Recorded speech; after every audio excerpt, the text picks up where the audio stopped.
हरे कृष्ण। श्रीमद् भगवद गीता की जय। श्रील प्रभुपाद की जय। प्रथम अध्याय अर्जुन विषाद योग। श्लोक क्रमांक 1। धृतराष्ट्र उवाच धर्मक्षेत्रे कुरुक्षेत्रे समवेताजुजुश्चवः मामकः पांडवाश्चैव किम अकुर्वत संजय। धृतराष्ट्र कहले, संजय मोर पुत्रगण एवं पांडुपुत्रगण युद्ध करने को इच्छा करी तीर्थक्षेत्र धर्मक्षेत्र कुरुक्षेत्र नामक स्थान में एकत्र होई कौन कले। प्रभुपाद भावार्थ सुंदर रूप में वर्णना करछंती। भगवद गीतार दिव्य संदेश को जड़े कृष्णंकर भक्तंकर अनुगत रहीकि शिक्षा करिवार अछि। कौन से प्रकार पर्सनल मोटिवेशन और पर्सनल मिस इंटरप्रिटेशन परिवर्ते। और ये भगवद गीतार ये प्रथम श्लोक जहाँ धृतराष्ट्र द्वारा वर्णना कराए कहुई सेटा धृतराष्ट्र प्रथम एवं अंतिम श्लोक। तो इस श्लोक वर्णना कराई कि कुरुक्षेत्र नामक धर्मक्षेत्र रे तो ये जो कुरुक्षेत्र अच्छी ताको कहीं धर्मक्षेत्र कहुच्छी कहीं विशेष करके तीन कारण अच्छी जमीक यही स्थान रे विभिन्न प्रकार वैदिक कर्म या फिर यज्ञ इत्यादि वैदिक कर्म करा जायछि। भगवान श्री कृष्ण जी धर्मर पिता से स्थान रे अवस्थान करछन्ती। आ स्थान ऐतिहासिक और वैदिक महत्व भी अच्छी जमीक परशुराम क्षत्रिय मानकर संहार करने पर यह स्थान रे तपस्या करते। तेणु आज भगवद गीता यह स्थान रे उन्मोचित होगा जाउछन्ती। तेणु कहुए spiritual wisdom manifested in material kingdom to raise us to spiritual platform. ये आध्यात्मिक विज्ञान आज भौतिक जगत रे उन्मोचित होगापी जाउछन्ती जहाँ आमर आध्यात्मिक उन्नतिर कारण हम और से स्थान रे भगवान निजे व्यक्तिगत भाव में भगवद गीता सारा संसार कल्याण पाई प्रदान करेंगे। धर्मक्षेत्र धर्म शब्दर अर्थ कौन अच्छी कि आमर भगवान जो अखंड साम्राज्य मध्य जीवर चिरंतन स्वाभाविक स्थिति कि अन्य को भल पाइबा एवं अन्य को सेवा करिबा भगवान केंद्र करिकी तो ये धर्मर मनोभाव भगवान भगवद गीता माध्यम प्रदान करेंगे। किंतु प्रथम धृतराष्ट्र वक्तव्य अच्छी से गोटे प्रॉब्लम गोटे समस्यार बीज आरोपण करछन्ती। कौन धृतराष्ट्र स्वार्थपूर्ण मनोभाव। तो वास्तव में आम कहीं भी आम हृदय पथर भाया नुहे आमर आम गोटे भाव प्रवणता अच्छी इमोशनल अच्छी सेंटिएंट बीइंग कह जाए। तेणु क्या प्रति विशेष स्नेह रखा यहाँ स्वाभाविक किंतु क्या प्रति एंटीपैथी माने नेगेटिव फीलिंग्स रखा यहाँ अनडिजायरेबल कि अननेचुरल। जड़े राजा तुल्य पितृतुल्य राजा जी धृतराष्ट्र पांडव मान प्रति जी पितृहीन थिले तांको प्रति ये नेगेटिव फीलिंग्स रखा तो यहाँ स्वाभाविक नुहे। तो यहाँ कौन तांकर स्वार्थपूर्ण मनोभाव एवं सापेक्षता अर्थात पार्शियालिटी। और ये जो पार्शियालिटी अच्छी ये धृतराष्ट्र जो अंधत्व अच्छा फिजिकली ब्लाइंड तापाई नुहे वास्तव में स्पिरिचुअल माइंड अर्थात सी भौतिक भाव प्रवणतार अधिक प्रभावित होती अच्छा।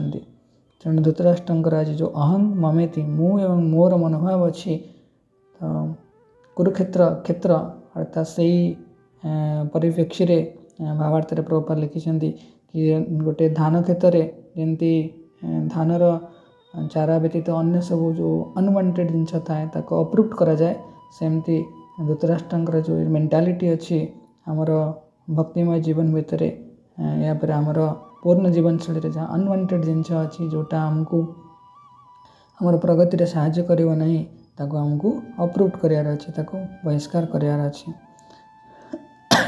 आईपाई धृतराष्ट्र प्रश्न करछन्ती कौन कि युद्धकामी अर्थात जो मैंने युद्ध करने आसछन्ती निजर पुत्रगण कौरव माने दुर्योधन नेतृत्व में पांडव माने युधिष्ठिर महाराज नेतृत्व में तो से माने युद्ध करने आसछन्ती किंतु युद्ध क्षेत्र में से करुछन्ती कौन। तो ये प्रश्न स्वाभाविक रूप से यहाँ कहीपर सेल्फ डिफिटिंग कहीं ना आसी तो युद्ध करने युद्ध तो करवा कथा किंतु कहीं प्रश्न आसूची कहीं ना जो कुरुक्षेत्र अच्छी धर्मक्षेत्र तार प्रभाव कौन अच्छी से न्याचुरल कोर्स ऑफ एक्शन स्वाभाविक ढंग से जो कार्य हवा कथा हो पारे धृतराष्ट्र आज कौन संशय प्रकाश कर कि से न्याचुरल कोर्स ऑफ एक्शन टा न्याचुरल न हो पारे किसी गोटे अलग हो पारे से कह जाए भगवद गीतार यही श्लोकटी पूरा आधार श्लोक doubt as game changer doubt संदेह आउ पूरा नेक्स्ट लेवल पूरा भगवान भक्ति करने पर्यंत से आमको लेकिन जीव आम मन जो सन्देह आसो तो सन्देहर मोचन जो आध्यात्मिक गुरु निकट को जावा से आमर सब संशय दूर होमको प्रगतिर मार्ग प्रदर्शन मिल तेणु क्या प्रश्न करें आम एटा टीचिंग माने पास्ट टाइम्स लाइन कि जगटा एमती होली पास्ट टाइम्सटा होती कुरुक्षेत्र रे तेरे किसी टीचिंग्स पोर्शन आम देखा कि लेसन आम पाइबा तो अने प्रश्न करें कि कुरुक्षेत्र युद्ध रे कहीं भगवद गीता कह कहीं वास्तव में कुरुक्षेत्र युद्धभूमि तापर जड़े मृत्यु को प्राप्त हो पारती तेणु जीवन युद्ध आम निजर आध्यात्मिक उद्देश्य को बुझी ना दरकार मृत्युर समय पूर्वर ताकि अंते नारायण स्मृति हो पार तेणु से मृत्यु पर किंतु आ कौन प्रकार परिश्रम माने एंडेवर आम करें से केवल हेल्पलेस एंड कंडीशन निसहाय अवस्था किसी भौतिक बद्ध अवस्था आम रहा तेणु से भगवान जीवन युद्ध को जीतवाई भगवद गीता को प्रदान कर नेक्स्ट कि